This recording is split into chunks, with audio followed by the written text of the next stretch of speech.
Hello, and welcome once again to Controversies in Church History. My name is Derek Taylor, your host for this podcast, the podcast that takes you to the most interesting, important, and controversial events in the life and history of the Roman Catholic Church. Welcome once again to all my listeners. Remind everybody that you can find Controversies in Church History on Spotify, where it's hosted, but also pretty much every other platform where you might listen to podcasts. You can also find it on YouTube. And you can find us on social media, Facebook, Instagram, X. I think that's it. I also have a website, churchcontroversies.com, where you can keep track of my other doings. I write in several publications. We have another sort of, I do this every once in a while, a sort of church musings. This is an episode where I talk about current events, give it a historical background. Well, you've just had a conclave.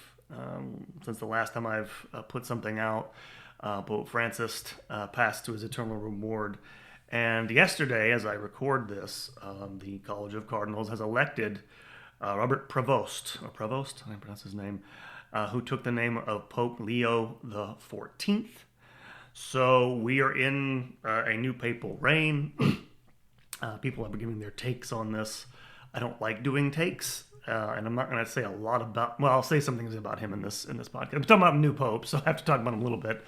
But what I want to do here is talk about the context for his reign and everything, and put a little bit of historical perspective for you. I think I haven't heard a lot of this so far. It just happened, so that's obvious. But things I'm thinking about in terms of the new reign.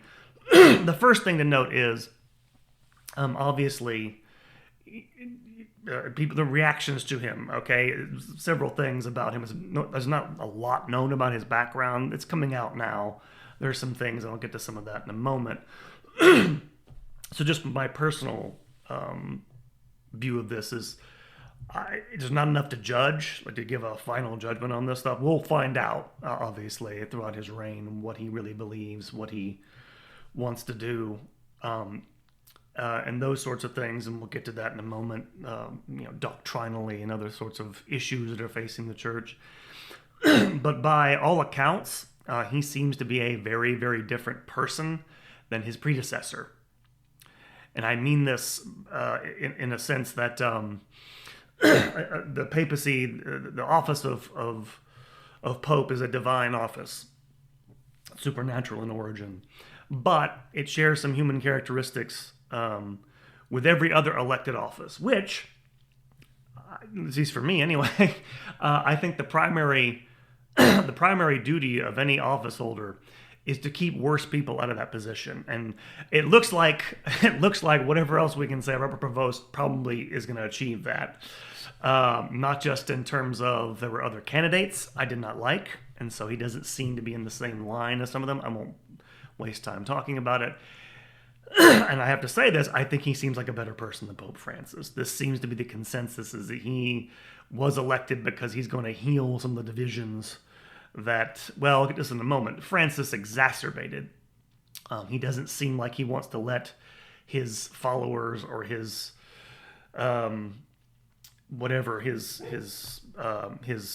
followers settle scores or anything like that in a way that Pope Francis clearly did.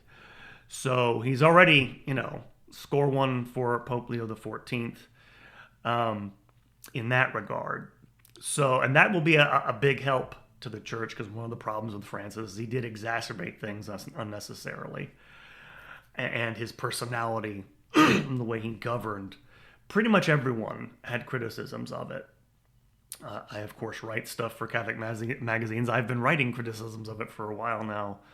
But even people on the progressive side of the divides in the Catholic Church had some real issues with the way he did things. Robert Prevost, Pope Leo, is a canonist by training, so there's that. Pope Francis tended to govern in a very arbitrary manner. I think that's safe to say. So there's that here. I will mention a few things here, because again, we don't know exactly who he is and everything. I did note that there were people pushing his candidacy who are people I would not I would not be in agreement with about a lot of things. It needs to be noted. People like Father James Martin, the British journalist Austin Ivory, One of the things we do know about Robert Prevost, of course, he's from Chicago. And again, he wasn't there for a long time after he left and was ordained. He spent a lot of his time in South America. But he is apparently close with Cardinal Blaise Cupich, who, of course, is one of Pope Francis's right-hand man in America. And needs reminding, Cardinal Cupich was a protege of the disgraced Theodore McCarrick.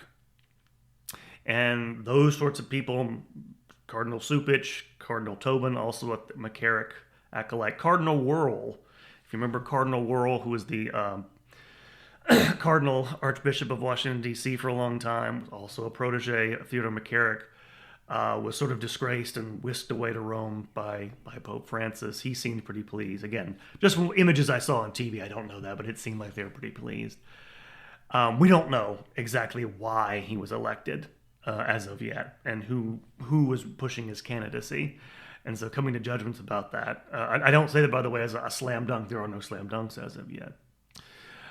And not judging the man on anything he said in the past, because he may change things as a pope. He can do things as a pope he could not do as a bishop and then a cardinal. And I'll come back maybe a little bit bigger. The big thing I want to point out here is that even if he turns out, and again, if you're listening to this podcast for the first time, this offends you, you want to turn it off here, that's fine. I am on the sort of traditionalist spectrum of the church, and so this is from this point of view. I'm really honest with people, so you know this, but I'm not angry, or I'm not going to shout or anything like that. So if you want to listen to this, that's fine. Even if he is a good pope, I have to say, the thing people need to understand is the church's problems are a lot larger than the reign of any one pope. That is to say, if he's a good pope, it's not going to solve all the church's problems. And I think the problems are actually go beyond that. They're bigger than the papacy itself. Which, a couple of things. First thing to talk about, okay, what are these problems we're talking about here? Lots of them. There are lots of them. I'll mention one. One of them is financial. The papacy's always had problems. I'm actually going to do an episode on this, by the way, about modern financing of the papacy. I've been reading some stuff on it eventually, but it's always has a problem because it wants to keep in being all these amazing buildings that it owns, but it tends to lose money on them, like the Vatican museums and stuff like this, the Sistine Chapel. And so they've had problems with this. There's problems, and of course they've had financial scandals going back decades. And some of these, of course, cropped up again in the reign of Pope Francis, who was elected partly to reform the finances of the Vatican, didn't really do it. And I've heard this bruited by some people, and I think this may be actually true, because one of the, again, historical context for this, one of the remarkable innovations of his election is that, of course, he's American. And there was for a long time, a lot of thinking that the Vatican would never elect an American pope. Why? America's too powerful. They didn't want to combine the influence of the Vatican with the United States. And it is kind of odd that they did it still. I mean, I guess one of the things people have pointed out is he was critical, apparently, of Donald Trump's immigration policies. Again, whether he continues to do it that way, he didn't really, he shared articles. That's the another thing about Prevost. He's young enough, and again, it's probably somebody, works for him, had a Twitter account and was posting things, so people can go look at it. But my point is, financial problems may have been a big reason for his election.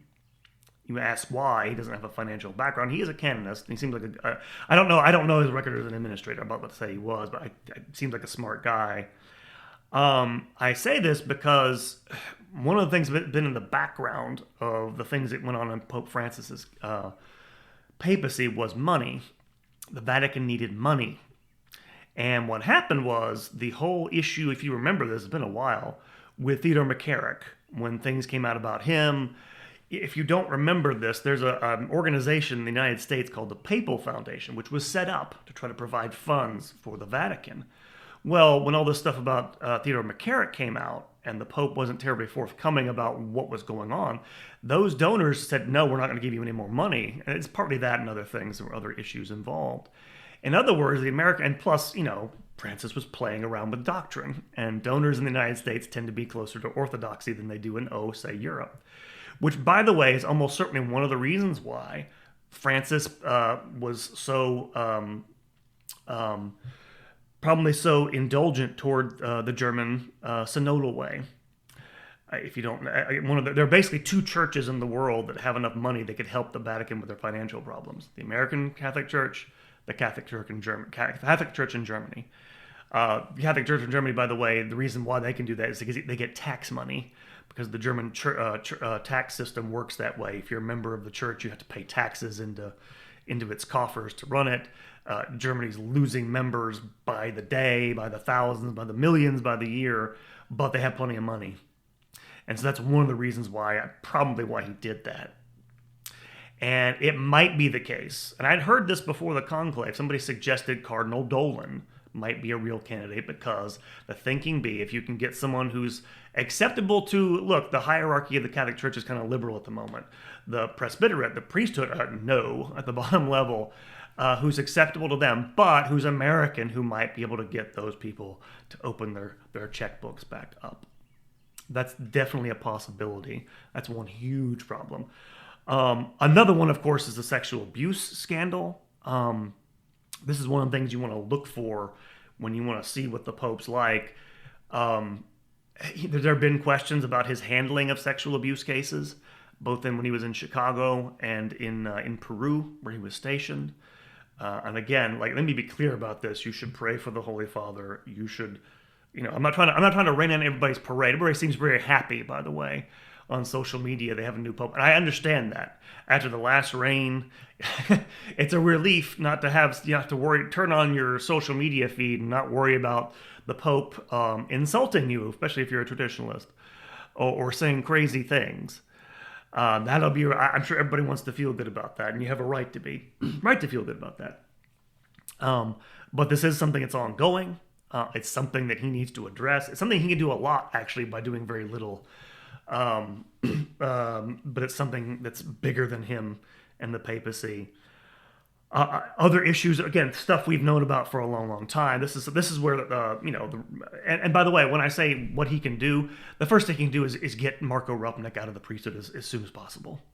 The fact that individual is still a priest in good standing is a stain on the church's. It's disgusting, and that will get him a lot of goodwill right away if he does that. And he needs to do that because the larger problems are more intractable. They're harder to deal with for a lot of reasons. I mentioned finance already, but of course he also has to, and this is where the rubber meets the road in a lot of ways, deal with the legacy of Pope Francis. When I say deal with the legacy, the things we're talking about. All of his doctrinal innovations, Amoris Laetitia, Fiducia Supplicans, the Abu Dhabi Statement, Traditionis Custodes. What will he do with these things? This is a big issue, obviously, and we don't know. Again, prior to his coming Pope, he apparently went along with, or at least expressed, I guess, public support for Francis's stance on giving communion to divorced and remarried couples, which that's a huge problem because that's simply wrong according to any traditional standard of the Catholic faith. There's no way you can reconcile those sorts of things. He didn't seem to come out too much in favor of Fiducia Supplicans. I don't even know about the Abu Dhabi Statement. There are rumors going around the internet that he is kind of favorable to the Latin Mass. Hard to say. I wouldn't expect him to match up to every expectation that someone like myself has. So there's a lot of things going on there, but he will have to deal with them in some form or another in practice. One thing I think, again, it's hard to say. One of the reasons I think when I went to the conclave, my thinking was you're probably going to get someone who's fairly liberal, fairly standard that way in a lot of ways. One of the things I wanted to look for is, would he use the power of the papacy to try to discourage tradition and traditional practices, which Francis did. And I'm specifically thinking about Bishop Dominique Ray, formerly of Toulon. If you remember this issue a few years ago, Dominique Ray was a a bishop who was doing well in France, producing vocations in his diocese. And one of the things he did was he invited basically every single religious order, charismatic group, but also the traditionalist religious orders, the ones that celebrate the Latin Mass exclusively, into his diocese. And back in 2022, they were scheduled to perform. He was scheduled to perform 12 ordinations of seminarians according to that rite. The Vatican stepped in, forbade the ordinations from going forward, and then launched an investigation into Dominique Rey's administration of his diocese. And a year later, they sacked him. Francis demanded his resignation, and he gave it. This clearly was about preventing people who are traditional from being ordained. And I say this because I don't think people remember just how this is one of the things where the rubber meets the road. Currently, the hierarchy is still kind of on the 1970s liberalish side. We all know the priesthood, people who are going into seminary today are not. And there seem to be efforts by Pope Francis and his allies to sort of basically try to gatekeep and keep these people out of positions of authority. He did other things besides that, by the way, really bad things. And there used to be, this is something, again, it's all rumor and scuttlebutt, but in the early years of Francis's reign, there used to be these rumors that they were going to produce a document, I guess from the CDF, I don't know, on seminaries. That is to say, guidelines for not allowing seminarians through who are psychologically rigid and all that stuff. Code word for too traditional. Never came about. And one of my big worries in the conclave is they would elect somebody who'd be willing to do stuff like that. And I don't think Leo XIV doesn't sound like that kind of person. But it's something to look for. Because in the long run, that's going to have its effect. All the seminarians since the year 2000 are, for the most part, almost 100% Orthodox. And it's how much will that old guard want to sort of hang on to their power, basically, is something to look for as well in all this. But the problems, to come back to this, in the papacy are just bigger. They're bigger than this. And to remind you by why I say, again, even if he's a good pope, I don't know if he can just wave his magic wand and make all these problems go away. And again, I know it doesn't feel like that because the papacy is it's like magic. It's like this magical messaging machine that can kind of blot out harsh reality because everybody loves the Pope so much and they venerate the office so much. But just remember, we had two quote-unquote good popes. You could say great ones. John Paul II got himself canonized. Benedict XVI, lauded for his, for his theology, and rightfully so. 35 years of quote-unquote good popes. And then came Pope Francis. And the thing to note about this, by the way, is those problems were always there. Francis was not the problem. Francis merely brought these things into the open and gave cover to what we all know is that basically since the 1960s, the church has been in a state of de facto schism with a group of people, and again, depending on what surveys you consult, waiting for the church to change what are teachings that simply cannot change and continue to exist. And those who are, trying to hang on to the faith as best they can.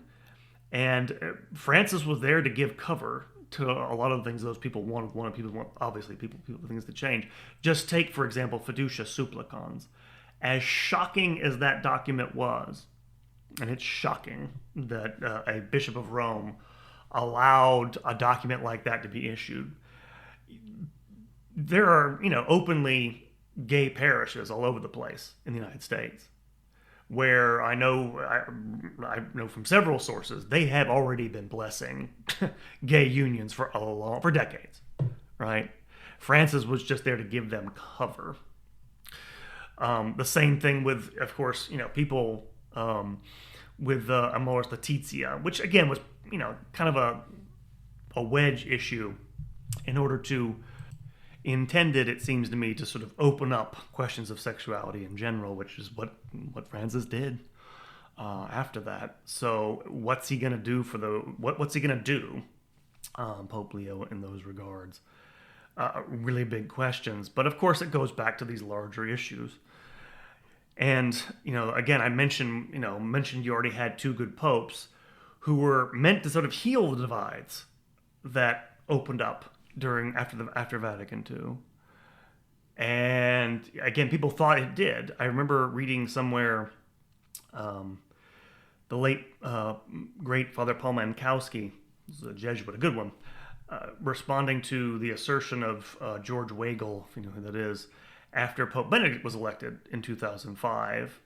Weigel was writing that, this is the end of the line for these progressives, and he thought that would be the end of things. And Father Mankowski said, I didn't think so. And the reason why is these people aren't just liberal, they're revolutionaries.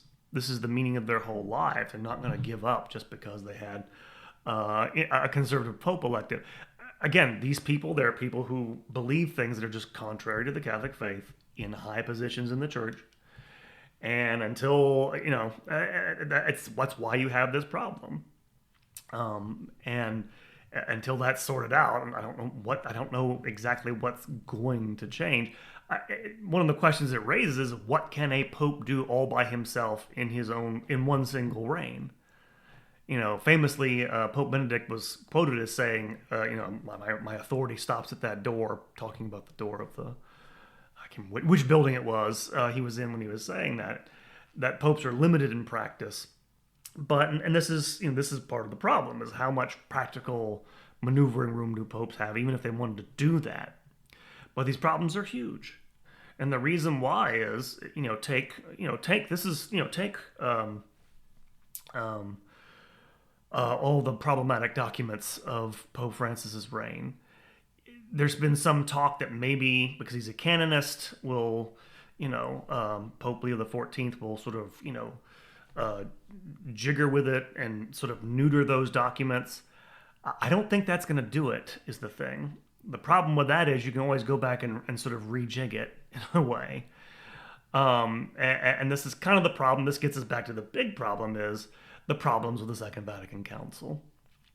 One of the things that I've come to believe sincerely is there are serious problems with the council, and that nothing's really going to change until we have leadership in the church at the highest levels who are willing to take an honest look at it. Because for better or for worse, things like take the liturgy, right? People complain all the time about abuses in the liturgy. I came across on X a few weeks ago an old acquaintance of mine I knew years ago, back when I was in Lawrence, Kansas, getting my PhD. This was right after the Super Bowl. This is when, I guess it's months ago now, I should say, when the Eagles won the Super Bowl. And this person posted a video of a Catholic priest in Philadelphia walking down the aisle at the end of Mass and flapping his arms. He was also wearing vestments, by the way, that had the Philadelphia Eagles logo on it. And this person basically, the comment was on the post was, this would never happen in an Orthodox church. And it turns out this is someone I knew from the parish I went to in Lawrence is now Orthodox because of stuff like this.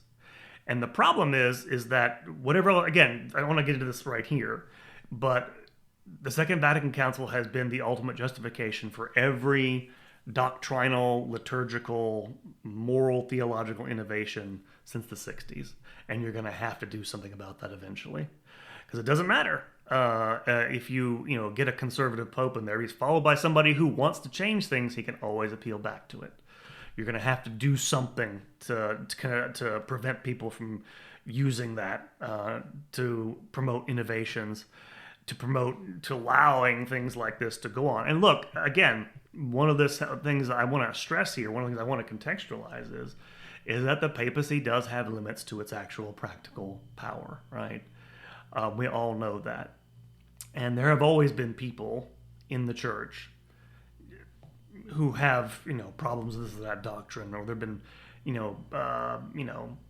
liturgical things going on. The big thing is you can't, and that's fine. People at a lower level in the pews, you don't know where they're at in life. You don't want to judge them too harshly. They may not have a good formation in the faith, all that stuff. There are excuses that, that make that a little less of a dire concern. The problem is having cardinals of the Catholic Church like Robert McElroy, who just clearly, if take him at his word, if you again, this is the other thing I should point out here is that you can't always take churchmen at their word when they say something. I hate to do this, but a lot of times they're trying to curry favor with the current pope. But at least in the last pontificate, Cardinal McElroy said some very, very, very, very wrong things about sexuality, among other things, and you simply can't have that because that'll bleed its way downward to the faithful. And yeah, I mean, this is, I mentioned all that. I'm not trying to pour dirt on the man's papacy before things get going. But he's the thing I keep hearing is he's been elected to bridge the divide in the church. Well, again, we've had popes who tried to do that and failed. Sorry, John Paul II didn't do it. Benedict XVI didn't do it. Francis didn't try. He was trying to make it worse. I don't think you can heal those divides is the big thing. You're going to need to, you cannot, one of the things people have this is one of the problems I have with people exalting the papacy so much. Actually, the papacy is hard to exalt too much as an office, but the man themselves, as if they had sort of quasi-magical powers. The Pope's authority is to maintain the unity of faith, unity of doctrine. It's not to create it. Do you understand what I'm saying? The difference? He cannot impose unity where it doesn't already exist. You can't have two churches you can't have a church where down the street it's okay, like if you've gotten divorced or remarried, and you can take communion, and down opposite end of the street there's one where you can't. And so, again, not trying to throw cold water on people, not trying to I know people, again, I feel better given the change of person in Rome, but this isn't necessarily going to be the slam dunk. I'm trying to get people get their hopes too high up, I guess, in some regards, while still praying for Pope Leo XIV and the success of his reign. Ultimately, how the faith is lived out, it comes down to our own individual lives, especially us as laity, to do these sorts of things. So it's always what you're doing is the most important thing in your life. Are you living the faith? Are you trying to grow in holiness and things like nature? And God knows I struggle with all that. So I don't want to take this as some sort of, I'm not giving you, theological advice here, and you shouldn't take it from me if I gave it, but just historical advice. Just keep in mind, there's a larger context for all this. There's a larger set of issues to deal with. And by the way, and I have to remember this, be charitable towards His Holiness. When I say this, it's inevitable he'll fail in some things, maybe not overall, in his pontificate. But keep that in mind. That there are things there that even a pope, may not be successful at. And pray that he's successful at things he can do, and will again hopefully bring the church back to that unity of faith that it should have, and no longer go in these wild directions that have been swinging back and forth between for the last 60 years or so. So that is it. That's my thoughts on this last on